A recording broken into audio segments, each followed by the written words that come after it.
हाँ जी। तो अपने किले पढ़ रहे थे और पढ़ते हैं। और किले है भी खूब सारे, कब कंप्लीट होंगे। चलो कौन कौन से करवा दिए। अच्छा तो वो करवा दिए सीधे सीधे, मुझे याद है। यूनेस्को वाले, वर्ल्ड हेरिटेज लिस्ट वाले। फिर एक करा दिया था मैंने जूनागढ़, एक करवा दिया था मेहरानगढ़। फिर तीन ये जयपुर वाले करवा दिए थे मैंने, जयगढ़ करवा दिया था, नाहरगढ़ करवा दिया था, और मधुराजपुरा का करवा दिया था। हाँ यही करवाए। और दो जूनागढ़ मेहरानगढ़। ठीक, आज आगे बढ़ लेते हैं। देखो किधर से ले, तारागढ़ वाले से शुरू करते हैं। तारागढ़ बूंदी, तारागढ़ अजमेर पहले, सॉरी।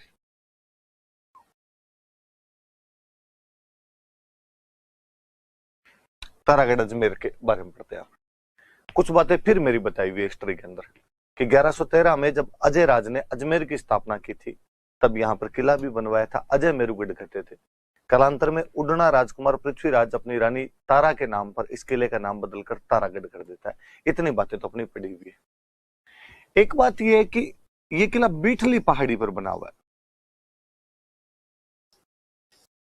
पहाड़ी का नाम है बीठली पहाड़ी, इसलिए इस किले को गढ़ बीठली भी कहा जाता है।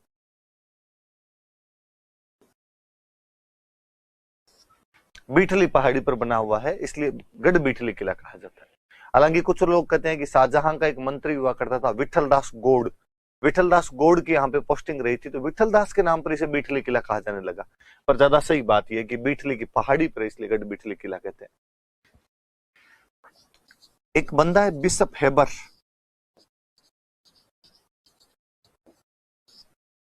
आप कहीं जयपुर में भी, जब हम पढ़ रहे थे तब भी मैंने बताया था कि बिशप हेबर जयपुर के बारे में भी अपने कहता है कि जयपुर का जो परकोटा है वो मॉस्को की क्रेमलिन नगर की तरह है।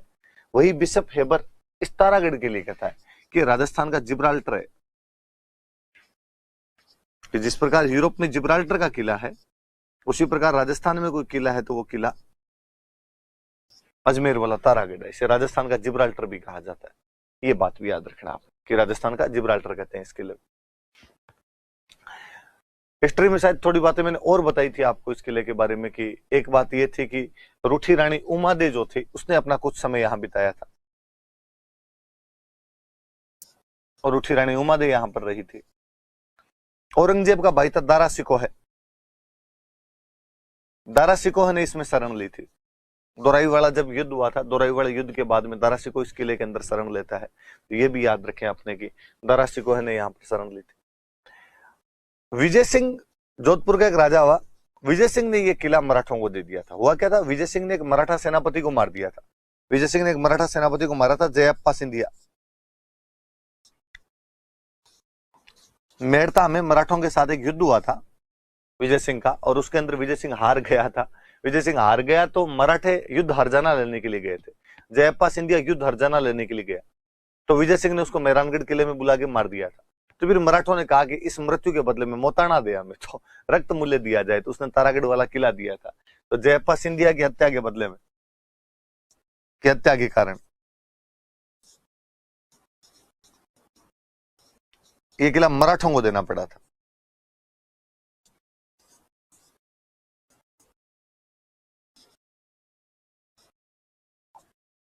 ये बात भी याद रहे। तो हिस्ट्री में थोड़ी मोटी मोटी सी बातें तो ये है कि रूठी रानी उमादे इस किले में रही थी। इसका मतलब ये किला राठौड़ों के कब्जे में रहा था। दारा सिकोह ने इस किले में शरण ली थी। जोधपुर के राजा विजय सिंह ने मेड़ता के युद्ध के बाद जयप्पा सिंधिया की हत्या कर दी थी। इस कारण मराठों को ये किला देना पड़ गया था। फिर मराठों से छीन लेते हैं अंग्रेज, अंग्रेज छीन लेते हैं इस किले को। अंग्रेजों ने छीन लिया तो अंग्रेजों का गवर्नर जनरल था लॉर्ड विलियम बेंटिक।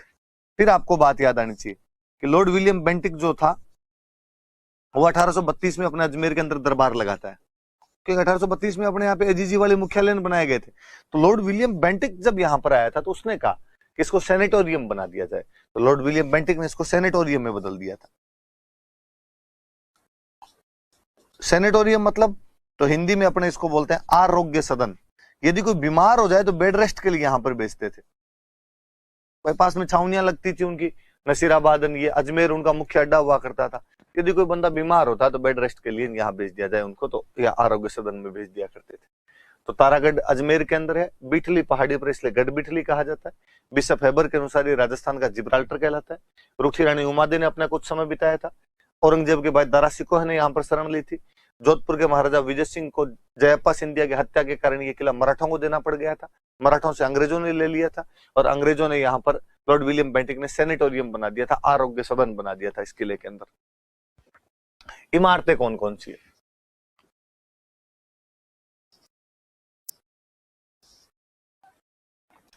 मीरान साहब की दरगाह है। कहते हैं यहाँ के कोई गवर्नर थे मीरान साहब, युद्ध में लड़ते हुए मारे गए थे किसी में, तो उनकी दरगाह बनी हुई। एक घोड़े की मजार बनी हुई है।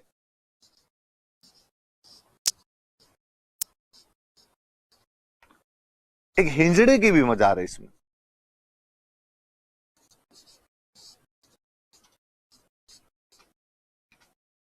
एक गुफा बनी हुई है इसके अंदर जिसका नाम है सीसा खान।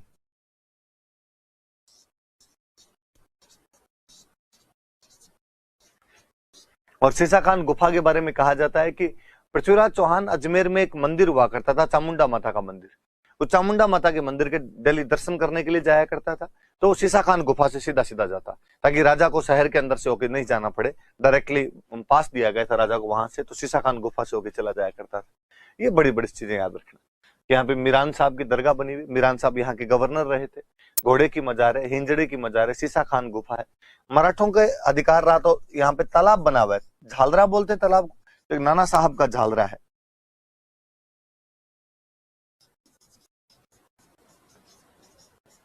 नाना साहब का झालरा है।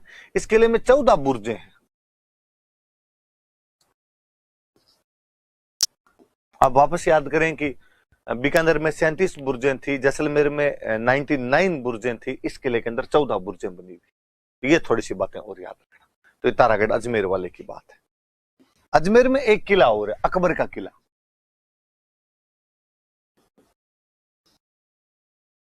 अकबर का किला ये भी अजमेर में। नाम से पता चलता है कि अकबर ने बनवाया था। 1570 में जिस साल वो नागौर दरबार लगा था, उसी साल अकबर ने इस किले का निर्माण करवाया था। अकबर इस किले का अजमेर में निर्माण करवाता। इसको अकबर का दौलत खाना भी कहते थे। अकबर अपने पैसे वैसे रखता है यहाँ पे, तो अकबर का दौलत खाना था भाई ये किला। कहते हैं हल्दी घाटी के युद्ध के लिए मान सिंह को रवाना करने के लिए अकबर इस किले तक तो आके गया था। तो हल्दी घाटी युद्ध की अंतिम योजना इस किले में बनी थी। तो यहां बैठ के भाई किधर से कौन जाएगा कौन नहीं जाएगा, क्या बातें थी, वो सारी यहां पे बैठ के की गई थी। हल्दी घाटी युद्ध की अंतिम योजना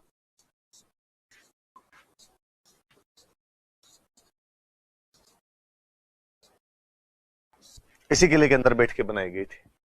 फिर जहांगीर इसी किले में सर टॉमस रो से मिला था। सर टॉमस रो, वैसे तो मेरी बात बताई हुई आपको सर टॉमस रो के बारे में।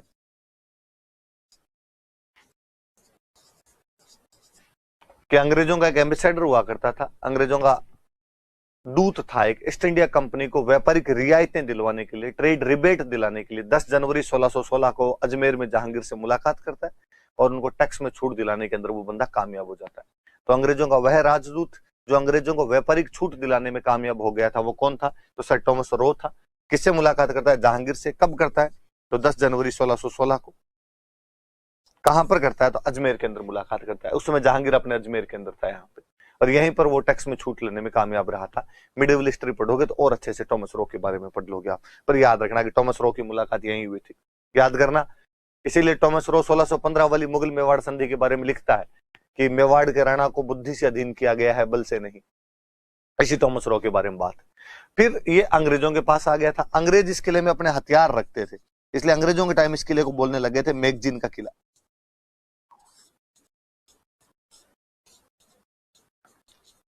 मैगजीन का किला कहते थे। फिर फाइनली अंग्रेजों ने इस किले में अपना म्यूजियम बना दिया था। राजस्थान को राजपुताना कहते थे, इसलिए म्यूजियम का नाम पड़ गया राजपुताना म्यूजियम। तो अंग्रेजों ने इसमें राजपुताना म्यूजियम खोल दिया था। सीधी सीधी बातें। 1570 में अकबर ने अजमेर में किला बनवाया, तो अकबर का किला है। अकबर का दौलत खाना भी कहा जाता है। हल्दी घाटी युद्ध की अंतिम योजना इसी किले में बनाई गई थी। 10 जनवरी 1616 को British ambassador sir Thomas Roe ने जहांगीर से यहीं पर मुलाकात की थी। अंग्रेज कब्जा करने के बाद यहाँ पर अपने हथियार रखते थे, इसलिए मैगजीन का किला कहते थे। अंग्रेजों ने बाद में यहाँ पे संग्रहालय बना दिया था, म्यूजियम बना दिया था, इसलिए राजपुताना म्यूजियम इसका नाम कर दिया गया था। अकबर के किले के बारे में सीधी सीधी मोटी मोटी बात ये है।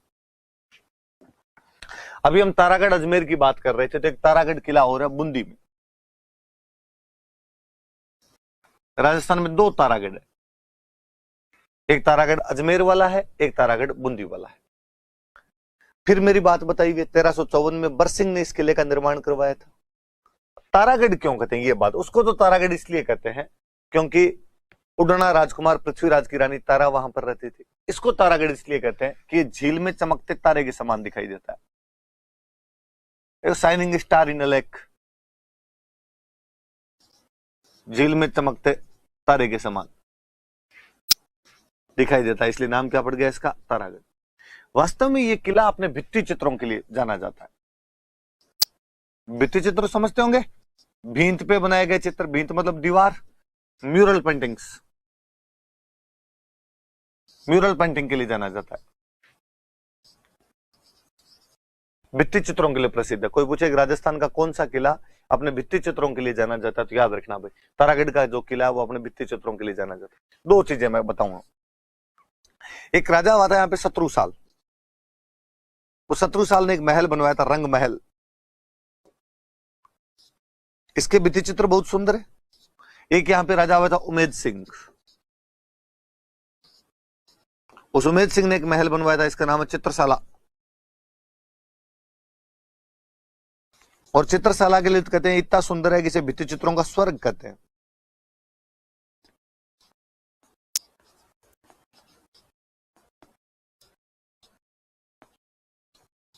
किसे भित्ति चित्रों का स्वर्ग कहा जाता था, किसको, तो उमेद सिंह ने जो चित्रशाला बनाई थी भित्ति चित्रों का स्वर्ग कहलाती है। तो राजस्थान का कौन सा किला अपने म्यूरल पेंटिंग से भित्ति चित्रों के लिए जाना जाता है, तो बूंदी का तारागढ़ किला जाना जाता है। और उमेद सिंह ने यहाँ पे चित्रशाला बनवाई जो भित्ति चित्रों का स्वर्ग है। शत्रुसाल ने यहाँ पे रंग महल का निर्माण करवाया था। ये बातें थोड़ी याद रखना। देखो एक बंदे का नाम मैंने बीच में बताया था आपको, रुडयार्ड किपलिंग, शायद कल वाली क्लास में, और मैं बता रहा था कि वो मेहरानगढ़ किले के बारे में कहता है कि भाई ये जो किला है ये देवताओं तथा परियों द्वारा बनाया गया है, साधारण मनुष्य तो नहीं बना पाए, देवता और परियां आई होगी और वो इस किले को बना के गई होगी।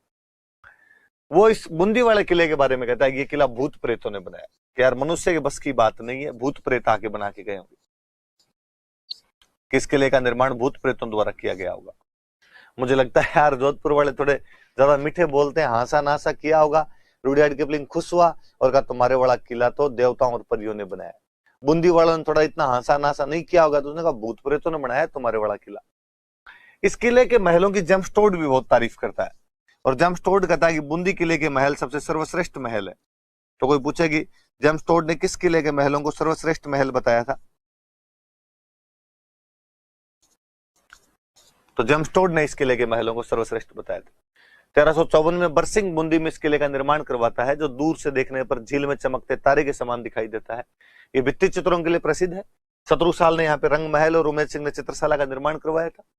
रुडयार्ड किपलिंग इसे भूत प्रेतों द्वारा निर्मित किला मानता है। जेम्सटोड कहता है कि इसके महल सर्वश्रेष्ठ महल है। हम पढ़ लेंगे वो महल है कौन से,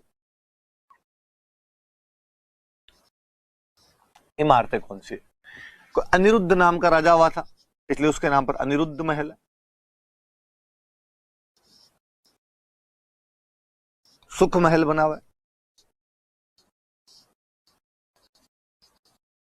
छत्र महल बना हुआ है। तो अनिरुद्ध महल, सुख महल, छत्र महल। देखो सुख मंदिर है आमेर वाले किले में, सुख महल इसके अंदर। एक रानी जी की बावड़ी है, कहते हैं ये जो अनिरुद्ध था इसकी एक नाथावत रानी थी, अनिरुद्ध की नाथावत रानी ने इसका निर्माण करवाया था, इसलिए रानी जी की बावड़ी है।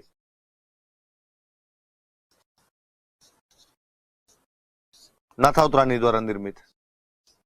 और इसके अंदर एक तोप रखी हुई है जिस तोप का नाम है गर्भ गुंजन तोप।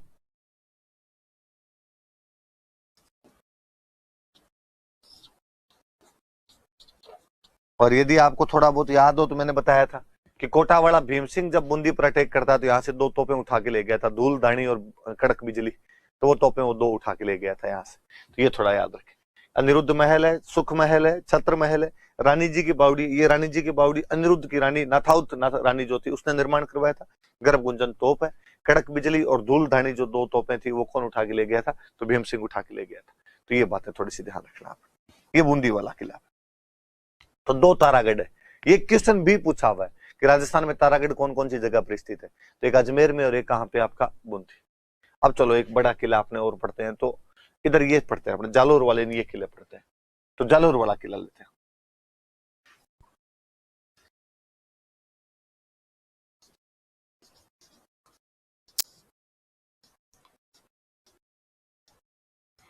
प्रतिहारों का कब्जा हुआ करता था कभी, तो प्रतिहारों का राजा हुआ था नागभट्ट प्रथम,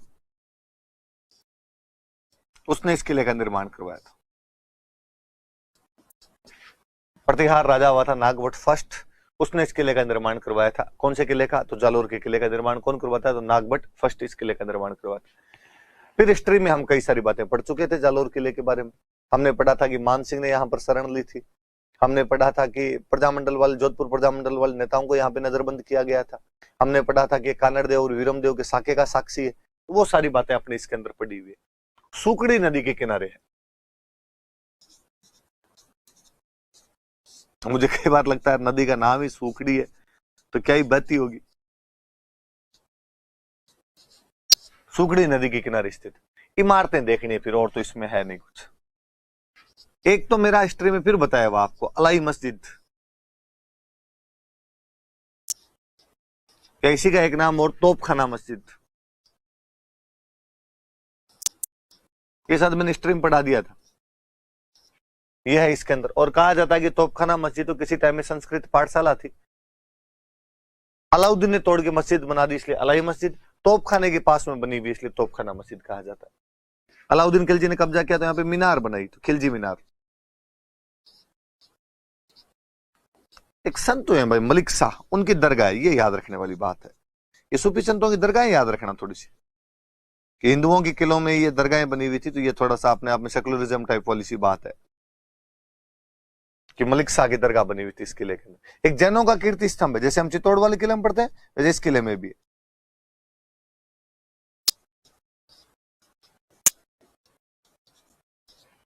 ये मोटी मोटी सी बात याद रखना। अलाई मस्जिद या उसी को तोपखाना मस्जिद, खिलजी मीनार, मलिक शाह की दरगाह, जैनों का अपने आप में कीर्ति स्तंभ बना हुआ है, ये जालोर के किले।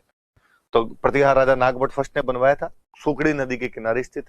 अलाउद्दीन खिलजी कब्जा करके अलाई मस्जिद या तोपखाना मस्जिद बनवाता है, खिलजी मीनार बनवाता है, मलिक शाह की दरगाह बनी हुई है, जैन कीर्ति स्तंभ बना हुआ है इसके अंदर। बहस मोटी मोटी सी बातें ये है।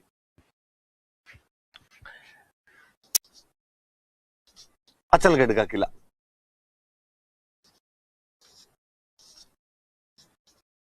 सिरोही में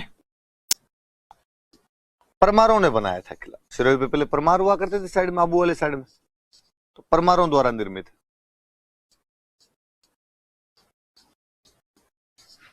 एक बार फिर आपने पढ़ी हुई है बात कि कुंभा ने इस किले का पुनर्निर्माण करवाया था 1452 के अंदर, ये बात भी अपनी पढ़ी हुई है। बाद में तो इस किले में भी इमारतें हैं याद रखने वाली, और कोई बात है नहीं याद रखने वाली। इमारतें जैसे इसके अंदर एक मंदिर है अचलगढ़ में, इसलिए मंदिर का नाम है अचलेश्वर महादेव।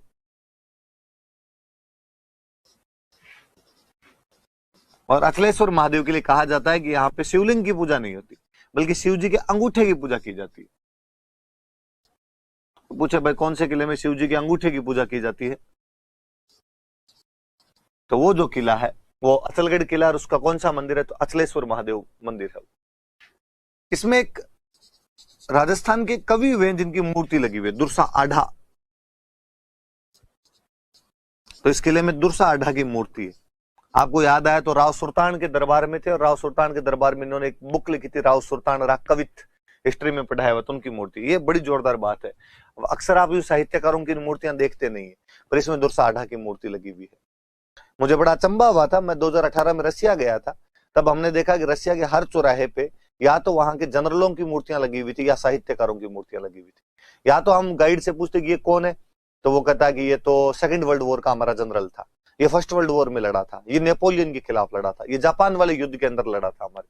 या वो बताते तो मैक्सिम गोर्की है, ये दोस्तोवस्की है, ये टोल्स्टॉय है, ये सारे के सारे उनके साहित्यकार थे। मुझे बड़ा अच्छा लगा कि यार भारत के अंदर हम कभी नहीं देखते कि साहब ये जनरल मानेकशॉ का स्टेच्यू लगा हुआ है यहाँ पे, किसी शहर के बीचों बीच चौराहे पे लगा हुआ हो, या हमें देखने को मिले कि ये सगत सिंह का स्टेच्यू लगा हुआ है, या हमें देखने को मिले कि अरुण खेत्रपाल का स्टेच्यू लगा हुआ है, ये शैतान सिंह का स्टेच्यू लगा हुआ है। जो भी भारत के बड़े बड़े युद्धों के अंदर जो नायक रहे तो उनके बारे में अपने को देखने को नहीं मिलता है। और ये तो फिर भी क्या पता, मुझे लगता है यार छोटे मोटे शहरों के अंदर मिल जाते हैं शहीदों वाले तो, पर कितने शहरों में हमने प्रेमचंद जी के स्टेच्यू लगे देखे, या हम में से कितने लोगों ने सूर्यकांत त्रिपाठी निराला का स्टेच्यू देखा, या कोई निर्मल वर्मा का स्टेच्यू देखा। मुझे लगता है कई लोगों ने तो निर्मल वर्मा का नाम भी नहीं सुना होगा, या महादेवी वर्मा या मनु भंडारी के स्टेच्यू कहाँ देख लेते हैं। जो देश अपने साहित्यकारों की इज्जत नहीं कर पाता, फौज के जनरलों की इज्जत नहीं कर पाता, इसे बुरी स्थिति तो क्या होगी।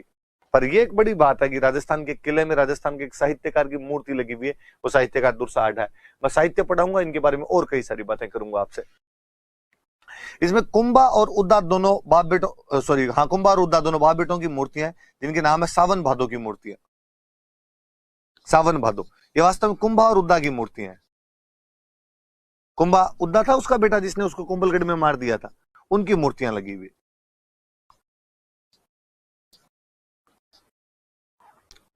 इसके अंदर एक कुंड बना हुआ है, मंदाकिनी कुंड। एक महल बना हुआ है, ओखा रानी का महल।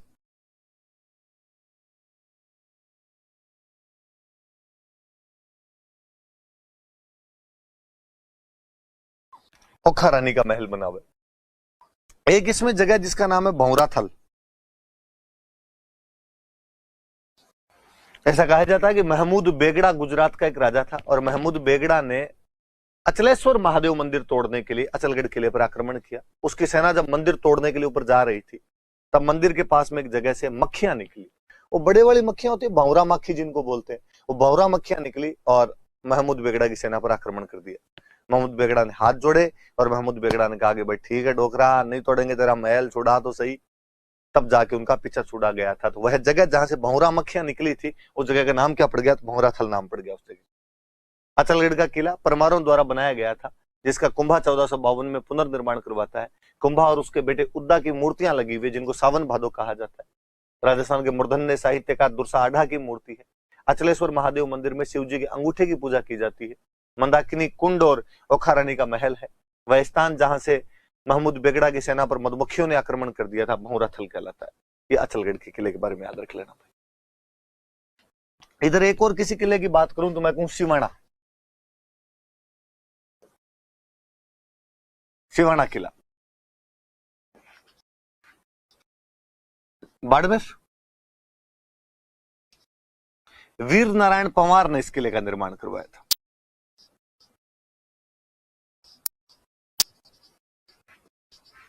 वीर नारायण पंवार इसका निर्माता।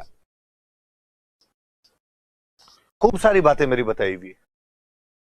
सिवाना के किले के बारे में मेरा यह भी बताया हुआ है कि ये जालोर की चाबी थी और मारवाड़ के राठौड़ों की शरण स्थली थी। मालदेव शेरशाह सूरी के आक्रमण के समय इसी किले में शरण लेता और चंद्रसेन ने लंबे समय तक इस किले को अपना मुख्य केंद्र बनाकर अकबर के खिलाफ अटैक किए थे। कालांतर में शाहबाज खान इस किले को जीत लेता है। हम ये भी पढ़ते हैं कि 1308 में सातल और सोम अलाउद्दीन खिलजी के खिलाफ साका करते हैं और 1589 में कल्ला रायमलोत अकबर के खिलाफ साका करता है। हमने ये भी पढ़ा था कि प्रजामंडल आंदोलन के दौरान जयनारायण व्यास को इस किले में नजरबंद करके रखा गया था। तो कुछ बातें तो अपनी पढ़ी हुई। वीर नारायण पंवार ने किला बनवाया था। यहाँ पे कुम्मट झाड़ी की अधिकता है। कुम्मट झाड़ी की अधिकता की वजह से इस किले को कुम्मट दुर्ग कहा जाता है। ये याद रखना, कोई पूछ ले कि कुम्मट झाड़ी की अधिकता के कारण इस किले को क्या कहा जाता है, तो इस किले को कुम्मट दुर्ग कहा जाता है। और फिर इसमें एक तालाब बना हुआ है, भांडेलाव तालाब।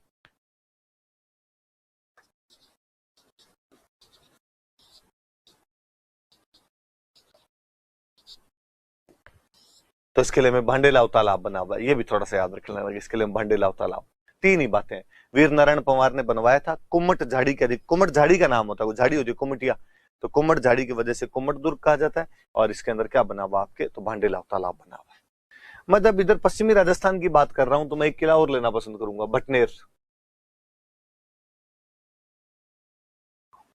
हिस्ट्री की कुछ बातें अपने भटनेर के बारे में पढ़ी हुई है।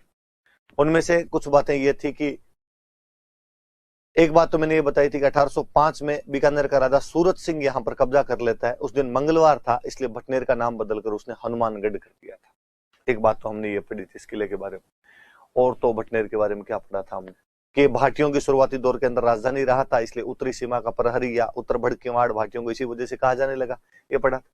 भाटियों का कब्जा रहा था, तो इस किले का जो निर्माता है वो भूपत भाटी है। भाटियों ने बनवाया था। भाटियों का किला इसलिए भटनेर, नेर का मतलब तो छोटा नगर होता था। बिक्का का नगर तो बीकानेर, भाटियों का नगर तो भटनेर। सांगा ने नेर बसाया तो सांगानेर। सांगा यहाँ पे जयपुर का राजकुमार हुआ करता था, वो सांगा नहीं, राणा सांगा वाला, तो भूपत भाटी द्वारा निर्मित।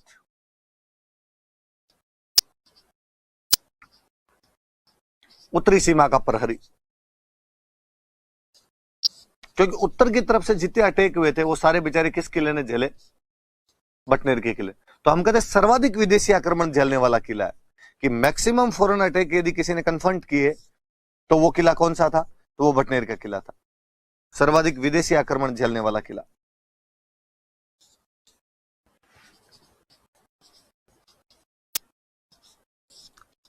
सर्वाधिक विदेशी आक्रमण झेलने वाला किला कोई था, तो वो किला कौन सा था? आपके भटनेर था। इसलिए तैमूर जब 1398 में आक्रमण करता है, तैमूर का नाम तो सुना होगा, बाबर का वंशज था, करीना कपूर वाला बेटा नहीं भाई, तो बाबर का वंशज था। 1398 में 1398 में भारत पर हमला करता है, खुरेंजीम मचाता, भयंकर मार काट मचाता है। यह दुर्दांत गंदा आदमी था जिसकी हद नहीं। दिल्ली के रास्ते तक के बीच में उसने कोई गांव नहीं छोड़ा था जिसके अंदर लोगों को लूटा नहीं हो, मारा नहीं और महिलाओं के साथ बलात्कार नहीं किया। लोग कई साल तक तैमूर का नाम लेना पसंद नहीं किया करते थे, इतना गंदा, इतना बुरा आदमी था। पर वो भी अपनी किताब में लिखता है कि मैंने भटनेर से ज्यादा सुरक्षित किला भारत के अंदर नहीं देखा है। इसका मतलब 1398 तक तो किला बहुत अच्छी अवस्था के अंदर है। तो तैमूर के अनुसार ये भारत का सर्वाधिक सुरक्षित किला है। तैमूर कहता है कि भारत का सर्वाधिक सुरक्षित किला।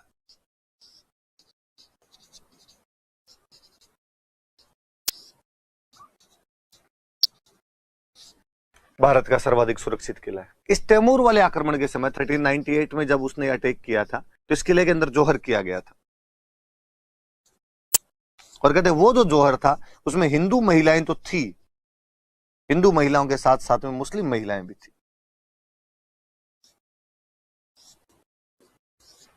ये याद रखें, कोई ये पूछेगा आपसे कि राजस्थान का वह किला जिसमें मुस्लिम महिलाओं के जौहर के साक्ष्य प्राप्त होते हैं, तो भटनेर का किला है जिसमें मुस्लिम महिलाओं ने भी जौहर कर लिया था। कब किया था? तो तैमूर के आक्रमण के समय जौहर किया गया था।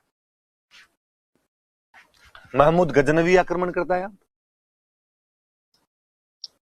कामरान हुमायूं वाला भाई था, वो अटैक करता है, कामरान तो कब्जा ही कर लेता है। यहाँ हम पढ़ते हैं राव जेतसिरो छंद जो राती घाटी वाले युद्ध की जानकारी देती है, तो वहां मैंने बताया था कि कामरान इस युद्ध से पहले भटनेर पर कब्जा कर लेता है, फिर वो बीकानेर पर अटैक करता है और जेतसी उसको, आपको जो राती घाटी वाला युद्ध है उसके अंदर जेतसी उसको हरा देता है। तो गजनवी का अटैक था, कामरान का अटैक हुआ था। यहाँ पे इमारतें कौन सी है?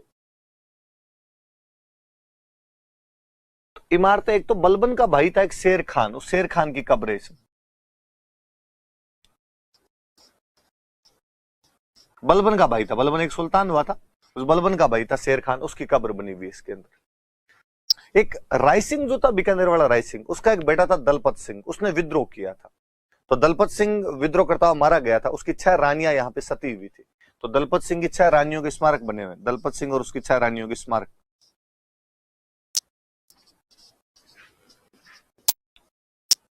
देवलियां बनी हुई उन रानियों की। दलपत सिंह राय सिंह का विद्रोही बेटा था,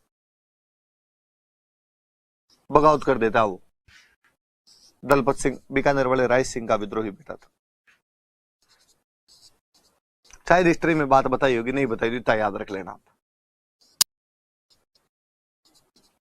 एक इस किले के अंदर मामा भाणजा की मजार है, याद रखना। मामा भाणजा की छतरी तो अपने जोधपुर वाले किले में, इस मामा भाणजा की मजार बनी हुई।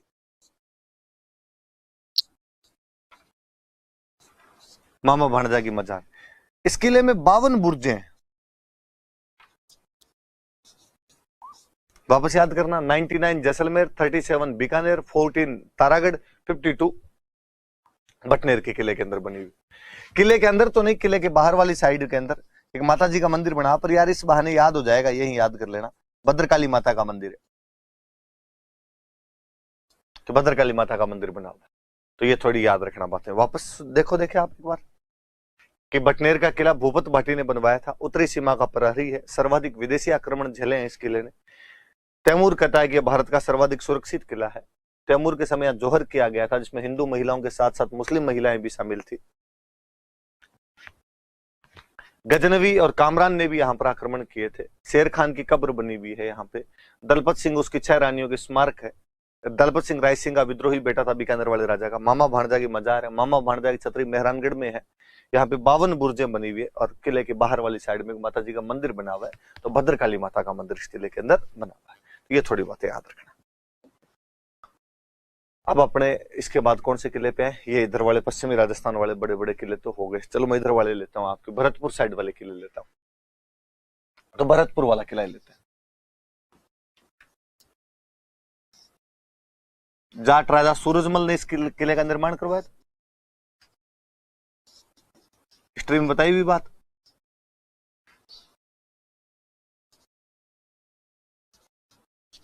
सूरजमल जी द्वारा निर्मित।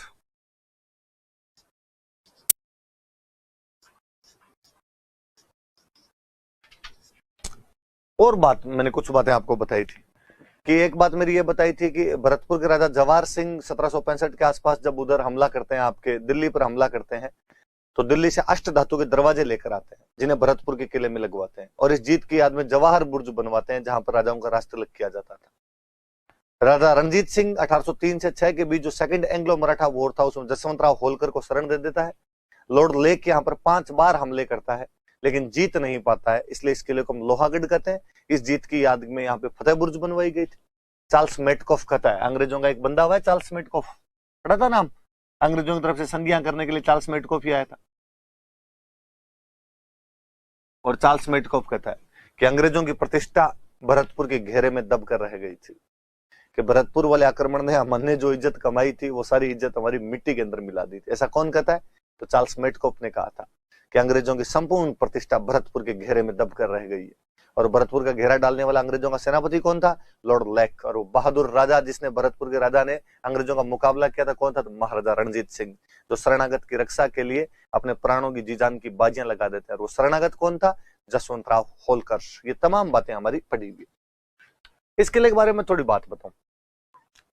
इस किले के लिए 2 नदियों का पानी रोका गया है। एक तो 2 नदियां हैं। एक नदी का नाम है बाणगंगा, मुझे लगता है आपके याद आई होगी। एक नदी का नाम है रूपा रेल। इन 2 नदियों का पानी रोके एक झील बनाएगी।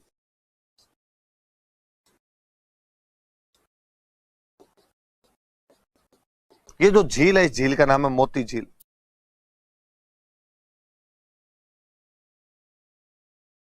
इस मोती झील से फिर एक नहर निकाली गई। सूरजमल जी ने नहर निकाली, इसलिए नहर का नाम है सुजान गंगा। देखो, सूरजमल जी के टाइम एक बुक भी लिखी गई थी, मंगल सिंह पुरोहित की बुक का नाम है सुजान सम्मत विलास। तो नहर का नाम भी सुजान गंगा नहर। इस नहर का जो पानी है वो किले के चारों तरफ जो खाई है, उस खाई के अंदर डाला गया। मान लो किला है और किले के चारों तरफ क्या बनाई हुई है? खाई बनाई हुई। इस खाई के अंदर इस नहर का पानी डाला गया। ये खाई है। इसका मतलब किला पारिख दुर्ग है।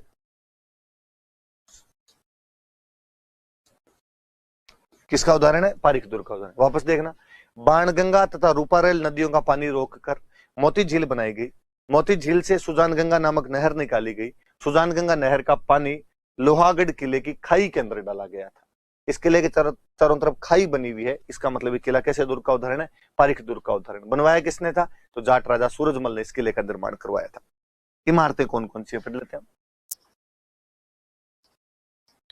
राजा सूरजमल जी की एक रानी हुआ करते थे, किशोरी देवी, तो उनके नाम पर एक महल बना हुआ, किशोरी महल। एक बना हुआ इसमें दादी मां का महल।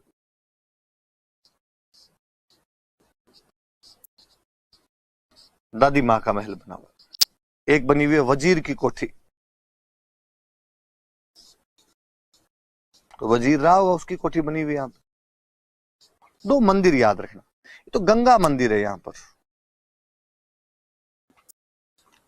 एक जनता पूरी राम जी का मंदिर बनाना चाहती है, यहाँ पे लक्ष्मण जी का मंदिर है।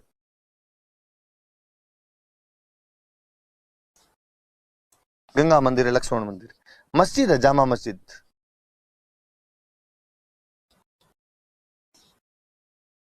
तो ये थोड़ी चीजें याद रखना।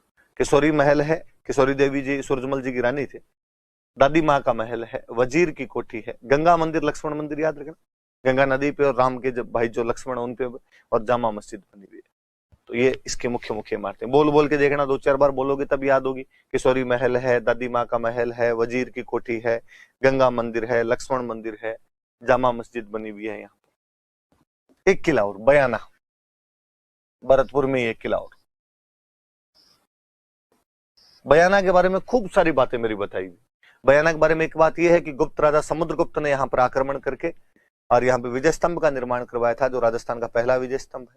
यहाँ पे वरिक वंश का कब्जा रहा था और वरिक वंश के राजा विष्णुवर्धन ने यहाँ पर एक लाट का निर्माण करवाया था, ये मेरा बताया हुआ है। कालांतर में रानी चित्र भीम लाट बनवाई थी। कालांतर में रानी चित्रलेखा आई थी, एक लक्ष्मण सेन जो प्रतिहार राजा था उसकी पत्नी, उसने यहाँ पर उषा मंदिर का निर्माण करवाया था। हम ये भी जानते हैं कि बयाना से हमें गुप्तों के सिक्कों का सबसे बड़ा भंडार मिला, जो बयाना के समीप एक जगह नगला छेल से हमें प्राप्त होता है। हम ये भी जानते हैं कि बयाना मध्यकाल के अंदर नील की खेती का एक मुख्य केंद्र हुआ करता था। हम ये भी जानते हैं कि बयाना के युद्ध के अंदर बाबर को सांगा ने हरा दिया था। बाबर ने किला मेहंदी ख्वाजा को दे रखा था और बाबर का जो सेनापति था वो सुल्तान मिर्जा था। 16 फरवरी 1527 के उस युद्ध के बारे में भी हम तमाम बातें जानते हैं। और तो बयाना के बारे में, हाँ, और आपकी करौली के राजा विजयपाल जो था उसकी जो पहली राजधानी थी तो वो बयाना ही उसकी राजधानी हुआ करती। ये तमाम बातें कहते हैं। बयाना के पुराने नाम, एक इसका पुराना नाम है, इस किले को बाणासुर किला भी कहते हैं। मुझे लगता है संभवतः कोई बयानासुर नाम की रहा होगा पहले कोई नाम, बयानासुर, और बयानासुर का धीरे धीरे अपभ्रंश होते होते बाणासुर हो गया होगा। विजयपाल की राजधानी रही थी तो इसे विजय मंदिर गढ़ कहा जाता है।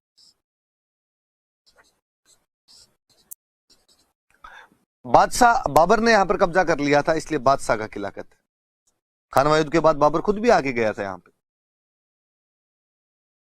इसलिए इसको बादशाह का किला भी कहा जाता है। इमारतें याद करनी है बस, इसकी भी, और कुछ याद नहीं करना आपने को। इमारतों के नाम भी बड़े जोरदार है। लोधी मीनार,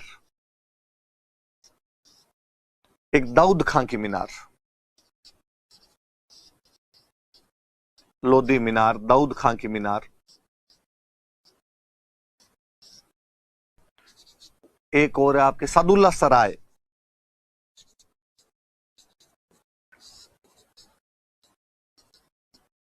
एक यहां पे अकबर की छतरी है ना भाई। हो सकता है ये कोई जगह किले से थोड़ी बाहर हो, तो मेरे इसलिए भी मैं लिखवा देता हूं कि यार इस बहाने याद हो जाएगी यहां पर है। कौन अपने से कहता है कि बयाना के किले का सचित्र वर्णन कीजिए, है सारी बयाना के अंदर ही। और एक जहांगीरी दरवाजा,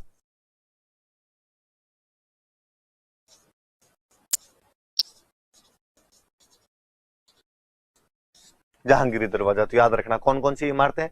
लोधी मीनार है, दाऊद खां की मीनार है, सादुल्ला सराय है, अकबर की छतरी है और जहांगीरी दरवाजा है। इस किले को बाणासुर का किला कहते हैं, विजय मंदिर गढ़ कहते हैं और बादशाह का किला कहा जाता है। सारी बातें याद रखना। मुझे जहांगीरी दरवाजा जब मैं पढ़ता हूं तो मुझे याद आता है कि जहांगीरी दरवाजा बयाना के किले में है, पर जहांगीर के महल पुष्कर के अंदर है। याद रखना भाई, ये क्वेश्चन एक बार पूछा हुआ है, स्टार लगा लेना नोट्स में लिखते टाइम, कि जहांगीर के महल पुष्कर में है। और ये जहांगीर के महलों में जहांगीर का अभिलेख और लगवाया हुआ है 1615 का, और इस अभिलेख में वो कहता है कि हमने मेवाड़ जीत लिया है। क्योंकि 1615 में मुगल मेवाड़ संधि हो जाती है, तो मेवाड़ जीतने की बात करता है। या मैंने बताया था मेवाड़ जीतने की बात 1637 वाले शाहजहानी मस्जिद के अभिलेख में, जिसमें शाहजहां कहते कि मैं जब 1615 में मेवाड़ जीतने के लिए गया था तो मैंने मन्नत मांगी थी कि जब मैं मेवाड़ जीत लूंगा तो मस्जिद बनवाऊंगा। इतने दिन बनवा नहीं पाया, अब जब मैं बादशाह बनाऊं तो मैं मस्जिद बनवा रहा हूं।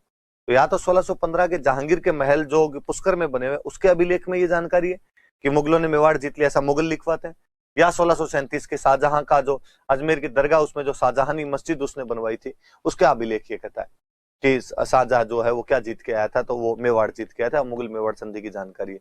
या सर टॉमस रो उन्हीं दिनों में आया हुआ था, तो वो लिखता ही कि मेवाड़ को बुद्धि से अधीन किया गया, बल से नहीं। तो बयाना के किले में बातें थोड़ी सी याद रखना आपने। भरतपुर के किलों की बात कर रहे थे, तो अलवर पीछे क्यों रहे? अलवर में जो किला बना हुआ है उस किले का नाम है बाला किला।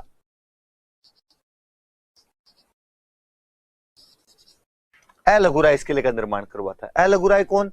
तो ए लगुराय जो है वो आपका कौन है? तो काकिल देव का बेटा। काकिल देव कहाँ का राजा? तो आमेर का राजा। और कहा तो ये जाता है कि ए लगुराय के नाम पर इस जगह का नाम अलपुर रखा गया था।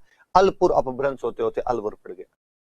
कुछ लोग ये भी कहते हैं कि नहीं, यहाँ पे सालव जनपद हुआ करता था, इसलिए सालवपुर हुआ करता था इस जगह का नाम, और सालवपुर करते करते अलपुर हुआ, अलपुर से धीरे धीरे अलवर हो गया। जो भी बात रही हो, पर एक बात जरूर है कि अलगुराय ने इस किले का निर्माण करवाया था, काकिल देव का बेटा था। कालांतर में किला निकुंभ चौहानों के पास रहा था, और निकुंभ चौहानों ने इस किले का पुनर्निर्माण करवाया था। चौहानों की शाखा होती है कोई निकुंभ, तो उन्होंने इसका पुनर्निर्माण करवाया, रिकंस्ट्रक्शन करवाया था। कालांतर में हसन खान मेवाती, एक बहादुर अफगान सेनापति जो खानवा के युद्ध में राणा सांगा की तरफ से लड़ता है, उस हसन खान मेवाती ने भी इस किले का पुनर्निर्माण करवाया था। तो अलवर का बाला किला जो है अलगुराय निर्माण करवाता है। चौहानों की एक ब्रांच निकुंभों ने इसका पुनर्निर्माण करवाया था। हसन खान मेवाती इसका पुनर्निर्माण करवाता है। कहते बाबर इस किले में आके गया था, बाबर इस किले के अंदर आया था। कहते जहांगीर तो इस किले में 3 साल तक रुका था, इसलिए किले का नाम पड़ गया था सलीम महल। जहांगीर का नाम सलीम था, यार ये तो सलीम का महल है। निकुंभों ने यहां पर एक महल बनवाया था, इसलिए इसके अंदर एक निकुंभ महल बना हुआ। इस किले के अंदर तो नहीं, पर किले के बाहर वाली साइड में करणी माता का मंदिर है। यहां पर एक याद रखेंगे, अलवर में करणी माता का मंदिर थोड़ी अलग सी बात है भाई।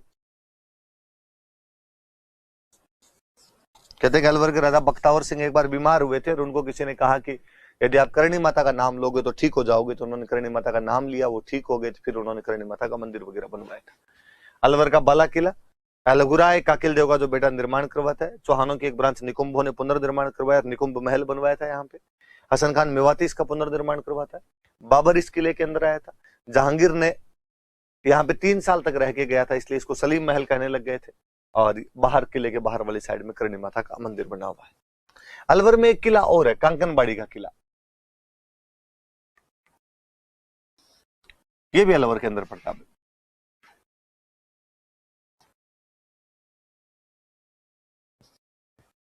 कांकनबाड़ी किला, और कांकनबाड़ी किले के लिए कहा जाता है कि मिर्जा राजा जयसिंह ने इस किले का निर्माण करवाया था।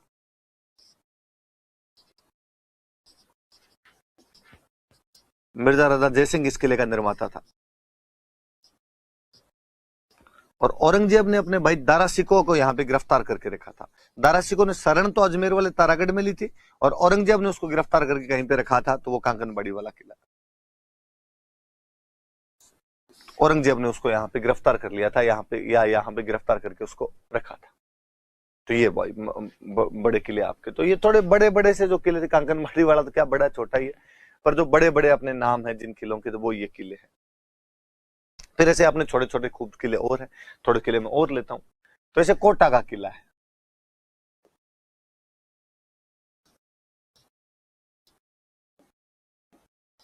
सबसे पहले बूंदी का एक राजा था जेतर सिंह, जिसने कोटा पे कब्जा किया था। और कहते जेतर सिंह ने यहां पर एक महल बनवा के छोड़ दिया था, गुलाब महल। जेतर सिंह यहां पे गुलाब महल बनवा देता है। कालांतर में शाहजहां ने जब ये किला माधो सिंह को दिया था, तो माधो सिंह ने यहाँ पे किले का निर्माण करवाया था। तो उसने क्या किया, गुलाब महल के आसपास में कई महल और बनवा लिए। तो खूब सारे महल हो गए, उनके बाहर परकोटा वगैरह बनवा दिया, तो वो अपने आप किले की शक्ल ले लेता है। तो बूंदी के राजा जेतर सिंह ने यहाँ पे गुलाब महल बनवाया था। कालांतर में कोटा के प्रथम स्वतंत्र राजा माधो सिंह ने यहाँ पे अन्य महलों का निर्माण करवा के इसे किले का शक्ल दे दी थी। चंबल नदी के किनारे है। जेम्स टूड कहता है कि इसका परकोटा आगरा किले के बाद सबसे बड़ा है। वो कहता है या तो आगरा किले का परकोटा सबसे बड़ा है, या इसका परकोटा सबसे बड़ा है। आगरा के बाद सबसे बड़ा परकोटा, सबसे बड़ा परकोटा। हालांकि आपको लगेगा कि सर आपने तो खुद नहीं कहा था कि कुंभलगढ़ का परकोटा सबसे बड़ा 36 किलोमीटर का है, ग्रेट वॉल ऑफ चाइना के बाद में दूसरी सबसे बड़ी दीवार है। कहा था, मैंने कहा था, पर जेम्स टोड ऐसा कह के गया। अब अपने क्या कर लें, जेम्स टोड ने कह दिया तो आपने से तो क्वेश्चन पूछेंगे, जेम्स टोड ने किस किले के परकोटे को आगरा किले के बाद सबसे बड़ा परकोटा बताया है? तो कोटा के किले के परकोटे को बताया। इधर कोटा चित्तौड़ बॉर्डर पे एक किला है भैंसरोडगढ़।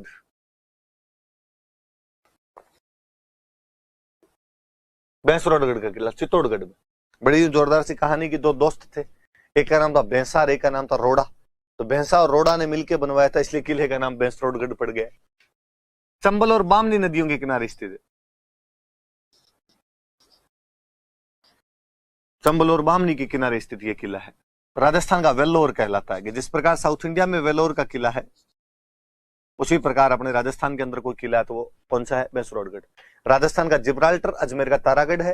राजस्थान का वेल्लोर, मद्रास के पास में जगह पड़ती है वेल्लोर, राजस्थान का वेल्लोर यदि कोई किला तो भैंसरोडगढ़ है। बहुत प्यारी सी जगह। जेम्स टोड कहता है कि मुझे यदि राजस्थान में कोई जागीर देने की पेशकश करे तो मैं भैंसरोडगढ़ की जागीर लेना पसंद करूंगा। तो जेम्स टोड को भैंसरोडगढ़ बहुत पसंद आया था भाई। 3 बातें सीधी सीधी। चंबल और बामनी नदियों के किनारे है, राजस्थान का वेल्लोर कहलाता है, और जेम्स टोड ने कहा था कि यदि मुझे राजस्थान में कोई जागीर दी जाए तो मैं कौन सी जागीर लेनी पसंद करूंगा? तो मैं आपके या भैंसरोडगढ़ की जागीर लेनी पसंद करूंगा। एक और बड़ा किला जो बीच में बसता है, मैं यदि बताऊं तो आपको, मांडलगढ़, भीलवाड़ा।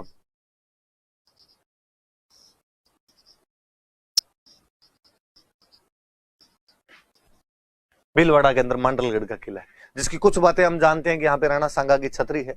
हम जानते हैं कि प्रताप अपने जीवन काल में इस किले को नहीं जीत पाए थे। चित्तौड़गढ़ और मांडलगढ़ 2 किले रह गए थे जिनको वो नहीं जीत पाए थे। थोड़ी बातें मैं और बताऊं। मांडलगढ़ के लिए कहा जाता है कि यहाँ पे कोई एक भील रहता था, मांडिया,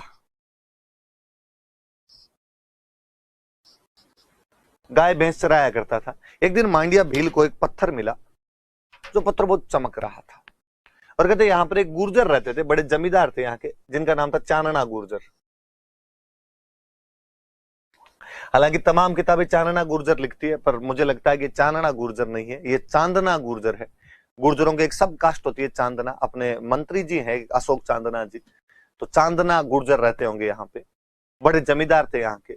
मांडिया भील चानना गुर्जर के पास उस पत्थर को लेके गया, और उसने कहा, चानना जी, जिस प्रकार आपका नाम चानना है वैसे इस पत्थर में भी चानना है, चमक रहा है, देखो पत्थर। चानना गुर्जर समझदार आदमी थे, वो पहचान गए वो पारस का पत्थर था। और पारस के पत्थर के लिए कहा जाता है कि पारस का पत्थर यदि लोहे के टच किया जाए तो लोहा सोना बन जाता है। चानना गुर्जर ने वो पारस का पत्थर लोहे के टच कर करके उसे क्या बना लिया? कहते सोना बना लिया था। खूब सारा सोना हो गया, तो उन्होंने इस किले का निर्माण करवाया था। जब किला बनवाया तो नाम क्या रखा जाए, तो उनको लगा यार अपने पास सोना आया कैसे, तो मांडिया भील पत्थर दे के गया था, इसलिए मांडिया भील के नाम पर इस किले का नाम मांडलगढ़ रखवाया गया था। तो चानना गुर्जर ने मांडिया भील की याद में इस किले का निर्माण करवाया था, इसलिए क्या कहा जाता है? मांडलगढ़। एक चोरी तो ये। दूसरी चोरी कहती है कि नहीं यार, ये मंडल आकृति में बना हुआ है, गोल है, वर्ताकार, सर्कुलर शेप में मंडल आकृति का बना हुआ किला है, इसलिए इसको कहा जाता है मांडलगढ़ कहा जाने लगा। जो भी बात हो अपने दोनों याद रखना कि चानना गुर्जर ने मांडिया भील की याद में इस किले का निर्माण करवाया था, और यह किला मंडल आकृति में बना हुआ है। कहते हैं मानसिंह हल्दीघाटी युद्ध से पहले इस किले में रुका था, फिर उसने हल्दीघाटी के लिए मूव किया था। तो हल्दीघाटी से पहले मानसिंह कौन से किले में रुका? तो मांडलगढ़ के अंदर।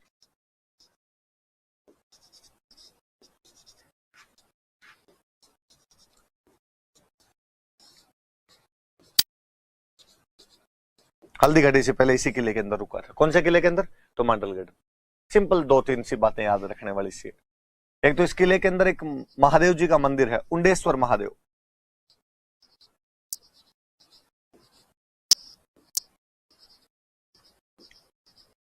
उंडेश्वर महादेव मंदिर, वही जैसे हम पढ़ते हैं सिवाड़ में घुसमेश्वर महादेव है कि थोड़े घुसे हुए हैं शिव जी, वैसा वैसा थोड़े शिव जी उंडे हैं, गहरे हैं, तो उंडेश्वर महादेव है। एक शीतला माता का मंदिर है।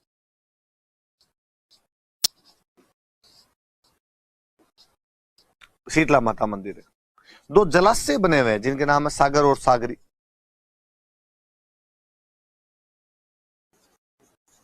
सागर और सागरी जलाशय है। ये भाई आप किले पढ़ना, थोड़े से बच गए। कल हम जो थोड़े से बच गए इनमें सब में 2-2 बातें हैं, तो वो मैं किले भी बता दूंगा, और कल हम छतरियां और पढ़ेंगे, महल और छतरियां राजस्थान में कौन कौन सी नाम है उनके, थोड़ी थोड़ी बातें भी उनमें, वो अपने और सारी कर लेंगे। कल वाली क्लास में कंक्लूड कर लेंगे इसको। Thank you.